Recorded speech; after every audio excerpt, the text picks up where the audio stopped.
салом шунавандаҳои гиромӣ, ба таваҷҷӯҳи шумо гуфтори адабӣ аз рӯи асари қаҳрамони Тоҷикистон устод Садриддин Айнӣ ёддоштҳо дар қироати ҳунарманди халқии Тоҷикистон Ато Муҳаммадҷонов пешниҳод мегардад. гуфтори дуюм. Қурбонниёз ном тағоиям ки як ҷавони таноманд буд, дарҳол ба дарахт печида боло баромад, аввал акамро ва баъд аз он эргашро аз шохҳо ҷудо карда ба поён овезон кард. дигарон онҳоро ба рӯи даст гирифта бар замин ниҳоданд, аммо нагузоштанд ки онҳо гурезанд ва рост бурда ба хонаи ҷанубӣ дароварданд. аммо ман бо ғуруре ки аз таърифи падарам дар дилам пайдо шуда буд, ба тарафи суфа ба пеши нақораи худ давидам, чунки ҳамин нақора сабаби ифтихори ман шуда буд. бобоям ҳанӯз дар он ҷо менишаст. биё, сурнаи бенақора ҳеҷ садо набаровард, гуфт ва ман чӯбакҳоро ба даст гирифта нақоранавозиро сар кардам. падарам ба қатори дигарон ба хона надаромада ба пеши мо омада ба лаби суфа нишаста. ӯ ҳам ба нақораи ман гӯш медод. ин ҳол боз як сабаби ифтихори ман гардид ки чӯбакҳоро боз ҳам сахттар мезадам. баъд аз фурсати тағоиям Қурбонниёз аз хона баромада ба пеши мо омада ба ман таклиф кард ки ба хона даромада дар он ҷо нақоранавозӣ кунам. дар хона суфа нест, гуфтам ман дар ҷавоби ӯ. дар хона аз кӯрпачаҳо як суфаи бисёр хуб сохтем, гуфт тағоиям. ман бо нигоҳи машварат ба шарики худ ба бобоям нигаристам. майлаш меравем, гуфт бобоям ва илова карда, акаҳоят ҳунари туро дида қоил мешаванд. ин далели иловагӣ ба ман бисёр маъқул шуд.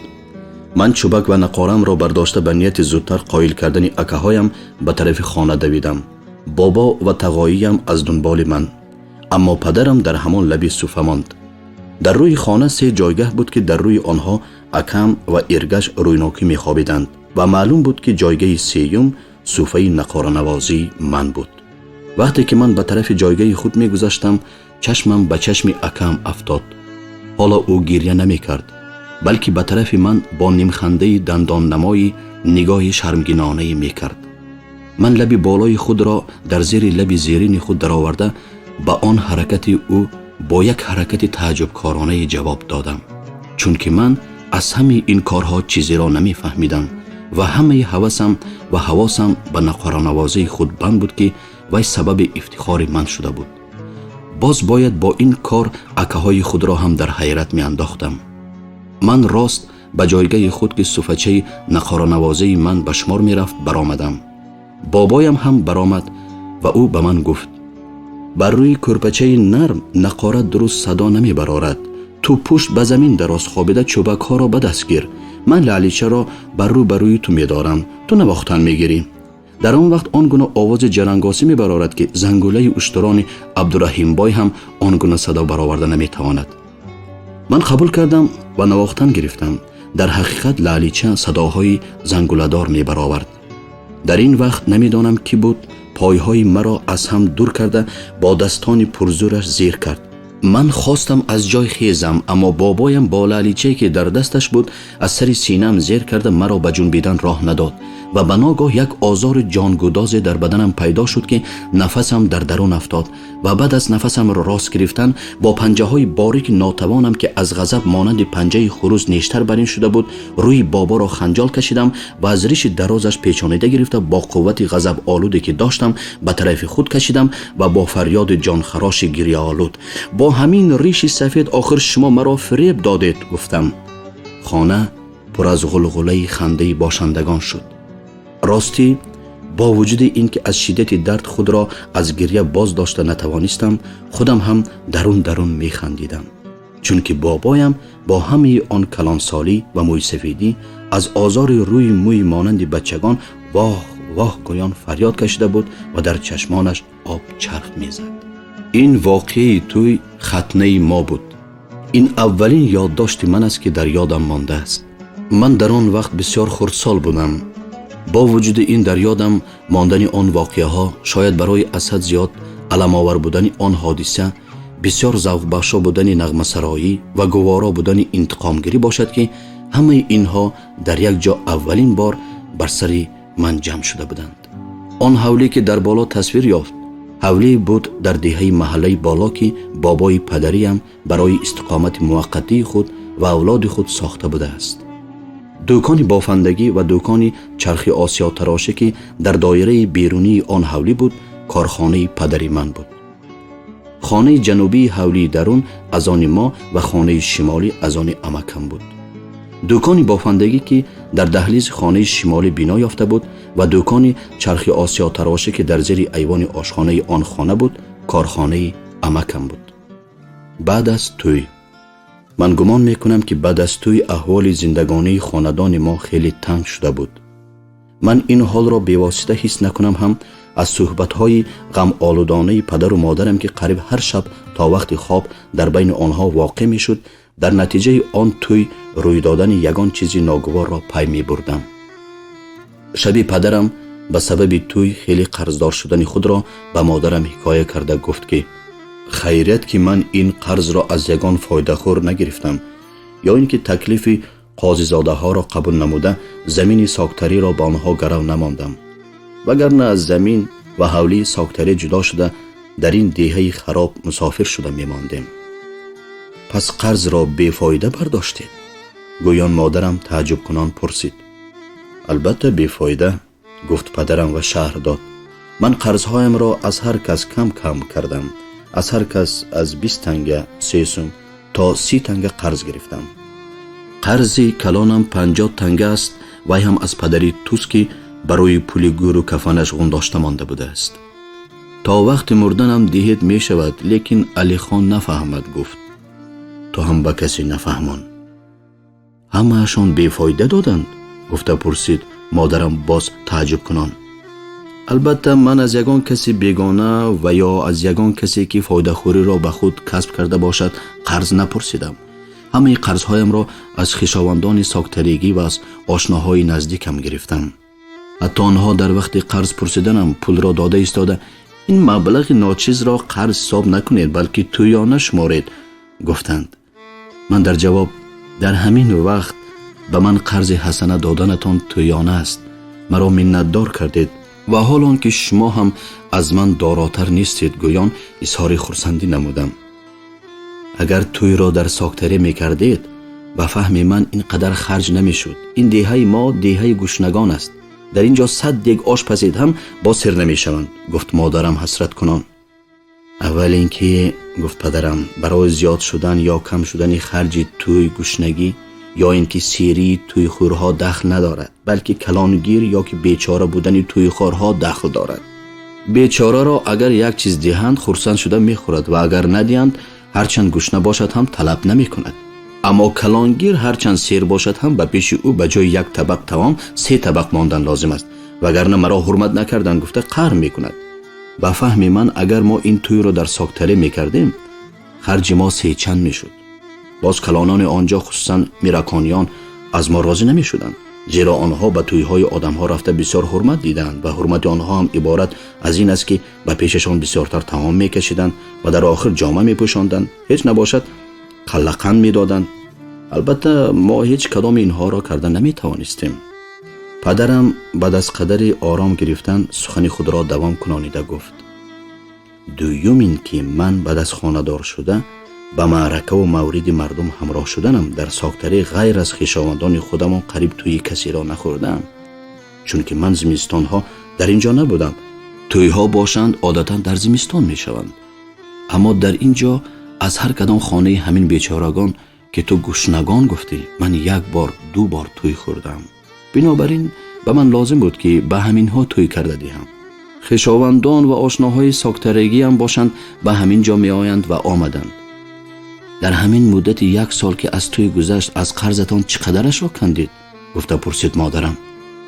بسیار نه، اول قرض پدرت را دادم و باز 1-2 معده قرض را که صاحبانشان بسیار محتاج بودند ادا نمودم. قرض پدرم را حاضر نمیدادید هم میشد، آن کس که تا وقتی مردنم دهید میشود گفته باشند از همه پیشتر دادن چی در کار بود؟ اول اینکه گفت پدرم در جواب کی میداند که اول من میمورم یا آن کس. دوم این که در نظر آدم پیر از جوانان دیده پول شیرین تر است. از بازی که این قرض را من از او گرفتم عجب نیست که هر شب به بالای همین پول فکر کند. بنابراین از همه پیشتر خاطر جمع کردن پیرکی را لازم دانستم. پدرم بعد از قدری فکر کرده ایستادن سخن خود را دوام کنانده گفت: مقصد من از این گپ ها از قرض ها حساب دادن یا اینکه دلی تو را سیاه کردن نبود، بلکه مقصد من این است که اگر چند گاهی در کار روزگار تنگی کشی از بازار گوشت نخریم یا اینکه کم خریم خفه نشو. باید چند وقت تا سبک کردن قرض ها با آب و یوغان خانه و شیر و جغرات گاو قناعت کنیم. از بازار گاه برنج خریم می شود که شبهای بازار یا یگان مهمان آمده ماند شیر برنج می کنیم. برنج خریدن هم در کار نیست، گفت مادرم. چرا؟ گفته پرسید پدرم. آخر شیر بی برنج خوراک نمی شود. برنج هست. در کجا؟ پدرم تعجب کنان از جای خوابش نیمخیز شد. وقتی که، گفت مادرم، برنج توی را آورده بودید، من یک خلطه را از وی برنج پر کرده گرفته در صندوق پنهان کرده مانده بودم که یگان وقت تنگ شویم کار می فرماییم. اکنون که اول قرض ها را کندن لازم است، همون برنج را کار فرمودن می گیریم. بارک الله، گفت پدرم. بی سبب صرفه سری آتشدان سوداگر هندوستان نگفته بودند. اکم با من در یک جا خوابیده بود. من به گفتگوزار پدر و مادر با دقت گوش می دادم و گمان داشتم که او را خواب سخت برده است. یک وقت دیدم که سرش در ته کورپه اما پیق پیق گریه می کند. پدر و مادرم آواز گریه او را شنیده یک بار از جا خسته هر دویشان برابر از او پرسیدند: با تو چی شد؟ چرا گریه می کنی؟ اکنون من چینو به بخارا برای خواندن می روم. توی نمی کردید نمی شد می؟ گفت گریه کنان. چینو می روی؟ وقتش شود خودم برده میمانم. برای این گریه چی لازم است؟ گفت پدرم. پول کن ندارید، بی پول در شهر چگونه ایستاده خواندن می شود؟ گفت باز با همان آواز گریه آلود. خفه نشو پسرم، گفت پدرم. تا بخارا روی تو 2 سال دیگر است. تا آنجا من قرضها را میکنم و برای خرج تحصیل تو پول هم مییابم. در پگاهی آن شبی که در خانه ما صحبتی در بالا نقل کرده شده گذشت، مادرم حلوای قاقتی پخت. من به او در آتشمانی یاری دادم. اول یک مقدار آرد را در دیگ با روغن بریان کرده گرفت. بعد از آن از شینی توت که از ساکتری پخته آورده بود یک کاسه برین در دیگ انداخته قیام گرفت. وقتی که غوسی شینی اطاله برین شد، آرد بریان را در وی همراه کرده لت زد. بعد از لت زدن آرد و شینی خمیر برین شد. پس از آن بر روی لالی آرد پاشیده آن خمیر را بر روی وی گردانیده پهن کرد و بعد از سرد و سخت شدن از وی یک پارچه بریده به دست من داد. دیگرش را پارچه پارچه بریده بر رویش آرد پاشیده در یک قطی چیده ماند. من آن یک پارچه حلوای قاقتی را که مادرم به من داده بود کتر کتر کنان به کوچه برآمدم که اکم از طرف درون دیه می آید. او مرا دیده گفت: این حلوا نیست، این نان قاق. حلوای روغنی است. شما در کجا حلوای روغنی خوردید؟ در خانه بابام. قربان نیاز تقایم آورده بوده است. به من هم دادن. یک به مزه کی، گفت اکم و سخنش را دوام کنانیده از من پرسید: تو هم میخوری؟ باشد میخوردم، نباشد همین حلوای قاقتی هم شدن میگیرد. من یافته دیم میخوری؟ البته. اینطور باشد به پدرم حلوای روغنی گرفته دید گفته زاری کن. مگر شما نمیخورید؟ من هم میخورم. اینطور باشد خودتان چرا از پدر نمیپرسید؟ من میترسم که این خرج برای تو شد گفته بخارا رفتن مرا دیر نمانانند. من هم بخارا رفته میخوانم. تا حالا خور تا وقت بخارا رفت شدنی تو پدرم پولی بسیار مییابند و این خرج ها از یادشان برآمده میرود. خب من میگویم، گفتم. من و او هر دو به سر دکانی بافندگی پدرم رفتیم. من در حالتی که از حلوای قاقتی در دستم بودگی گزیده گرفته کتر کتر میخوایدم به پدرم گفتم: به من حلوای روغنی گرفته دید. پدرم بی آنکه چشمش را از تیغ و ماکو برکنده از کار باز ایستاد به من گفت: همان حلوایی که در دست داری روغن هم دارد، باز چگونه حلوای روغنی میخواهی؟ من یک حلوای روغنی که بسیار بامزه است و از این پیش نخوردم از همان میخواهم. خورده ندیده باشی بامزه بودن وی را از کجا فهمیدی؟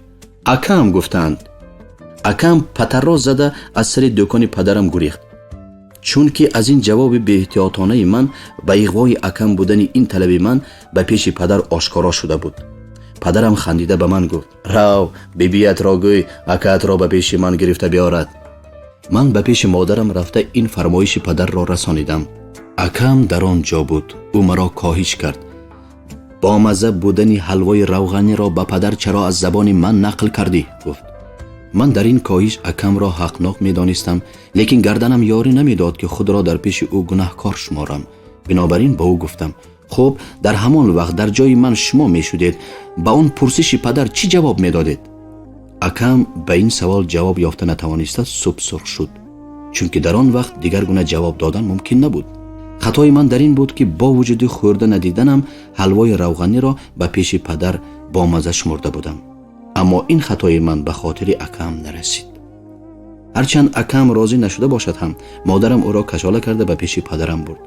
мо ҳамагӣ гумон доштем ки падар ӯро ба сабаби иғвогариаш коҳиш хоҳад кард. аммо ӯ ин тавр накард ва хандакунон айнакашро аз чашмаш бардошта ва вайро пок карда истода ба акам гуфт: муҳиддин, ту деҳаи болои рудро медонӣ? медонам. дар он ҷо дар лаби руд ҷӯи осиё аст. дар вақти тамошо додани осиё ман ба ту нишон дода будам. ҳа медонӣ? медонам. баъд аз он падарам ба модарам нигоҳ карда гуфт: ҳардуи инҳо маслиҳат карданд ки ман имрӯз ба инҳо ҳалвои равғанӣ гирифта диҳам. майлаш, имрӯз рӯзи бозор аст, шаби бозорашон ҳам ҳамин мешавад. дигар чиз пухтан дар кор не. ту аз ҳамин вақт сар карда ночаандозӣ кун. ночаҳо қариб тамом шудаанд. ба ҷои ошпазӣ ҳам ночаандозӣ мекунем. ман тарсида будам ки агар муҳиддин болои рудро надонад, бояд барои ҳалвохарӣ худам мерафтам. ҳарчи он ҷоҳоро медонистааст, худаш рафта меоварад. ман аз корам намемонам. падарам аз киссааш 1 танга 15 тин бароварда ба акам дода гуфт: аз ҷӯи осиё ки гузаштӣ, пули руд сар мешавад. вақте ки аз болои пул мегузарӣ, дар он тарафи руд як ҳавлии калон аст ки дарвозааш дар рӯ ба рӯи пули руд аст. ин ҳавлии устобароти ҳалвогар аст. дар даруни ҳавлӣ як хонаи калон аст ки вай ҳалвогархона аст. ба ҳамон хона даромада ҳар касе ки дар он ҷо бошад салом дода, маро ном гирифта ҳамин 1 тангаро диҳ ва маро фиристоданд ки як қабза ҳалво барам гӯй. як қабза ҳалворо дар коғаз печонда гирифта меорем. як қабза ҳалво чӣ қадар мешавад? аз падар пурсидам ман. як лӯнда. як лӯнда ҳалворо ман мехӯрам ё акам? гуфта тааҷҷубкунон боз пурсидам. падарам дастгаҳи бофандагӣ ва мокуро ба ҳолашон гузошта 2 кафи дастонашро бо ангуштонаш чанголмонанд хам карда ва ҳар дуи онҳоро ба ҳам часпонда ба ман нишон дода гуфт: ана ҳамин қадар як лӯндаи калон мешавад. гуфт ва илова намуд: ин қадар лӯндаи калон ба ҳамаамон мерасад. акам ба рафтан тайёр шуд. бо рухсати падару модар ман ҳам ба ӯ ҳамроҳ шудам. мо барои ҳалвохарӣ ба деҳаи болои руд равон шудем. деҳаи болои руд ба тарафи шимолии маҳаллии боло буда, дар байни ин ду деҳа тахминан 1000 қадам роҳ буд. аз назди ҳавлии мо ки дар охири деҳа буда, пешаш ёбони кушода буд, дарахт ва иморатҳои болои руд намуда меистод. мо аз болои заминҳои кишт ки пурбарфи яхбаста буд, яхмолаккунон рафта ба болои руд расидани худро нафаҳмида мондем. деҳаи болои руд дар шимолии руди кӯҳнаи шофирком ва дар канори он воқеъ шудааст. бинобар ин он деҳаро болои руд номиданд. дар канори ҷанубии он руд як ҷойчаи осиё буд ки дар вақти пуроб шуданаш аз вай як санг осиё мегардидааст. дар вақте ки мо ба он ҷо расидем, дар ҷӯи осиё ҳеҷ об набуд ва дар даруни руд ҷо ҷо обҳои кӯлмаки яхбаста менамуд. ман аз акам хоҳиш кардам ки ба ман осиёро нишон диҳад. бинои осиё 20 қадам поёнтар аз гузаргоҳи руд намуда меистод. акам ин хоҳиш маро қабул карда осиёро ба ман тамошо дод. ҳалвогархона. мо осиёро тамошо карда баромадем. азбас ки дар руд об набуд, барои аз вай гузаштан ба сари пул нарафтем, балки ба рӯи кӯлмакҳои яхбастаи руд яхмолакбозикунон ба пеши пул омада, аз он ҷо ба канори шимолии руд баромадем ва ба ҳавлие ки дарвозааш рӯ ба рӯи пул кушода мешуд даромадем. дар рӯи ҳавлӣ як хонаи бисёр калон ва баланди похсагин буд ки калонияш аз хонаҳои нишасти 9 болорӣ муқаррарӣ қариб 4 бор баробар меомад. ин аз тарафи ҷануб як дари 2 табақа ва як дари 1 табақа дошт ки ҳар дуи онҳо пӯшидагӣ буд. мо дари 1 табақаро ки ба даромадгоҳи дарвоза наздик буд кушода ба даруни хона даромадем. در طرف پایین خانه یک قطار آتشدانها بود که در آنها دگها را کج، یعنی لبهای پشت آنها را بلند و لبهای پیششان را به طرف پیش پست و خم کرده شنانده بودند. در بعضی این دگها شینی جوشانده قیام می گرفتند. در بعضی دگ آب بیخ را با یک دسته خیمچه به هم بسته شده که وی را چیلچوب می نامیدند زده کف می کناندند. در آخری قطار آتشدانها یک دیگ را برای آتشدان به طرز عادی مانده بودند که در وی روغن داغ می‌کردند. در یک دیگ کلان کج شنانده شده کسی آردی بریان را کم کم به قیام می‌ریخت و دو کسی دیگر با دو بیل چوبین آن قیام را لط می‌دادند و قیامی با آرد آمیخته را برای بیل به هوا برداشته با شدت تمام برگردانده به درون دیگ می‌زدند. یک آدم میانسال گندمگون ریشکلان که قد بلندی داشت به دیگران کارفرمایی می‌کرد و راه کار را نشان میداد. در طرف دیگر این خانه یک صوفه وسیع بلند بود و بر روی و یک لعلی تختگین بسیار وسیع که قطرش کندلنگش تخمینا 2 متر می آمد نهاده شده بود. بر گرداگرد این لعلی پوستکچه های به زمین پهن کرده شده بودند. در کنار صوفه و نزدیک به لعلی چوبین در یک قطی آرد بود. یک وقت کارفرما آمده با بیل آهنین نوشکل از آن قطی آرد گرفته بر روی لعلی چوبین پاشید و بعد از آن باز به سر دیگی که در وی آرد را با قیام می آمیختند رفته به رفت کار نگاه می کرد. وقتی که آرد با قیام آمیخته شده مانند خمیر نان غف شد، کارفرما به بیلزنان بس کنید کشانید. بیلزنان بر روی بیلهای خود خمیر قیامین را برداشته برده بر روی لعلی چوبین ریختن گرفتند. در این وقت کارفرما که مگر از کارهای ضروریش فارغ شده بود به ما نگاه کرده گفت: با کی کار داریتان؟ اکم سلام داده یک تنگه را به او دراز کرده از نام پدرم یک قبضه حلوا دیت بوده است گفت. بسیار خوب گفت کارفرما، لیکن حلوایی که پگاهانه پخته بودیم به بازار رفت. کمتر تماشا کرده ایستان حلوای تازه تیار می شود میدیم. خمیر قیامی را بر روی لعلی تختگی کشانده شدند. همه آن کسانی که در سر دیگ ها بودند دستهایشان را تا آرن شسته پاک کرده آمده در گرداگرد لعلی تختگی بر روی پوستکچه ها دوزانه نشستند. در پیشگاه این دوره خود کارفرما هم نشست. فقط یک کس که جوان خردسالی می نمود بیل آهنین نوشکل را گرفته به پیش قطی آرد راست می ایستاد. حلواگران خمیر قیامی را با دستان خود یک لوله دراز ساخته دو نوگی آن لوله را به هم پیوند داده یک حلقه کردند و همهشان بر روی لعلی خم شده آن حلقه را مالش داده یک حلقه وسیع کردند که کنارهای حلقه به کنارهای لعلی رسید. بعد از آن جوانی بیلدار بر روی آن حلقه خمیرین قدری آرد پاشید و حلواگران آن حلقه را چپ و راست دقت کرده بر روی هم پرداخته یک حلقه دو قبطه خرد به وجود آوردند و بعد از آن باز آن حلقه را مالش داده یک حلقه وسیع مثل اوله به وجود آوردند. باز جوان بیلدار بر روی آن حلقه آرد پاشید. باز حلواگران آن حلقه را دو قبط کرده یک حلقه خرد ساختند که در وی 4 قبط خمیر بود. حلواگران کار خود را همین طرز دوام دادند. در دفعه سوم یک حلقه 8 قبطه، در دفعه چهارم یک حلقه 16 قبطه، در دفعه پنجم یک حلقه 32 قبطه، در دفعه ششم یک حلقه 64 قبطه، در دفعه هفتم یک حلقه 128 قبطه، در دفعه هشتم یک حلقه 256 قبطه، در دفعه نهم یک حلقه 512 قبطه، در دفعه دهم یک حلقه 1024 قبطه پیدا شد و به همین طریقه کار دوام نموده در 25 دفعه یک حلقه پیدا شد که قبطهای وی مانند تارهای کلاوه باریک می نمود. استای حلواگر به کارگران خود: اکنون بس گفت و خود کارد کلان را به دست گرفته آن حلقه را به درازی یک وجب برید و یکی از آن لنده ها را در ترازی که در یک گوشه آن صفه ایستاده بود نهاده برکشید. حلوا قدری سبک برآمد. از یک لنده دیگر قدری جدا کرده به بالای آن مانده برکشش را برابر کرد. بعد از آن لنده اوله را در کاغذ پیچانده به دست اکم داد. این را به پدرت بر گفت و حلوای بولکی را که دویم باره به ترازو نهاده بود دو تقسیم کرده به دست دویمان داده گفت: این را خورده رویتان. ما دوان به طرف خانه روان شدیم که روز خیلی بیوقت شده بود. ریک کوچی بهاران بود. зардолуҳои рӯи даричаи мо гул карда бо шукуфаҳои худ дар боғча зиннати хубе дода буданд.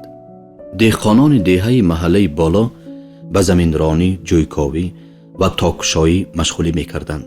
деҳқонбачагон говон, гӯсфандони худ ё азони хуҷаинашонро дар лаби ҷойҳои навсабзида ва дар заминҳои ҳанӯз ронда нашуда мечарониданд. дар яке аз чунин рӯзҳо ман ба тамошои шукуфаҳо ва сабзаҳои рӯи даричаи худ қаноат накарда хостам ба ёбон ба кишзорҳо баромада сайругашт намоям. ин фикри худро ман ба акам гуфта аз ӯ хоҳиш кардам ки дар ин сайругашт ба ман ҳамроҳӣ намояд. ӯ ин таклифи маро қабул намуд, аммо аз падару модар рухсат гирифтанро ба гардани ман бор кард. ман аввал ба пеши модарам рафта фикри худро гирифта аз вай рухсат пурсидам. аз падарат ҷавоб гир, агар он кас шумоёнро ба тамошои ёбон ҷавоб диҳанд, ман монеъ намешавам, гуфт модарам. ман ба пеши падар рафтам. ӯ дар зери айвончаи меҳмонхона ба чархи осиётарошӣ машғул буд. ба чашмаш айнак гузошта сурохҳои парракгузаронии чархро бо як диққат ва ғайрат бо искана мекофт. баъд аз қадари кофтан бо як чӯбча ки дар вай бо сиёҳӣ хати бисёре кашида шуда буд, чуқурии ҷои кофтаи худро андоза карда дид. баъд аз он бо як қалами фӯлодин ки дамаш аз дами искана тунуктар буд, он сурохро суфта кард ва пас аз он ба ман нигоҳ карда гуфт: чӣ мегӯӣ? ба ёбон ба тамошо мебароем, ба ҷавоб гирифтан омадам. бо кӣ? бо акамуллом. акаат ҳеҷ ҷой намеравад. ӯ дарсҳои якҳафтагиашро такрор карда аз ёд накардааст. то ҳамон дарсҳояшро ёд карда аз пеши ман нагузаронад, ман ӯро на ба тамошо ва на бозӣ ҳеҷ рухсат намедиҳам. худат равӣ майлат. ин тавр бошад худатон маро бурда тамошо диҳед. худат рафтан гир. туро гург намехӯрад. ёбон пур аз бача, дар лаби руд иргаш акаат ҳам будагист. ӯ подаи худро бештар дар ҳамон ҷоҳо мечаронад. ман ба ёбон баромадам. ёбон аз рӯи даричаи мо васеъ ва хушҳавотар буд. боди сабуке мевазид ва ба димоғи кас як бӯи хуши нозукиро меовард. майсаҳои ҷаву гандуми тирамоҳ кишта шуда замини сиёҳро пӯшонида сабзу хуррам карда буданд. сабза ва себаргаҳои лаби ҷӯй ва дигар алафҳои худрӯ ба назари кас ҳим тофта чашми одамро мебурданд. ҳаво на сард буд ва на гарм ва ба ғоят форам буд.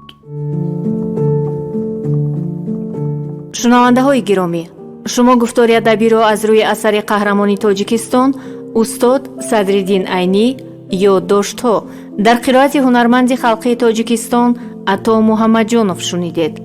анҷоми гуфтори дуюм. коргардони овоз Ҳалима Насибуллина, танзимгари овоз Карим Толибов, муҳаррир Шукруллоев. гуфтор соли 1978 сабт шудааст.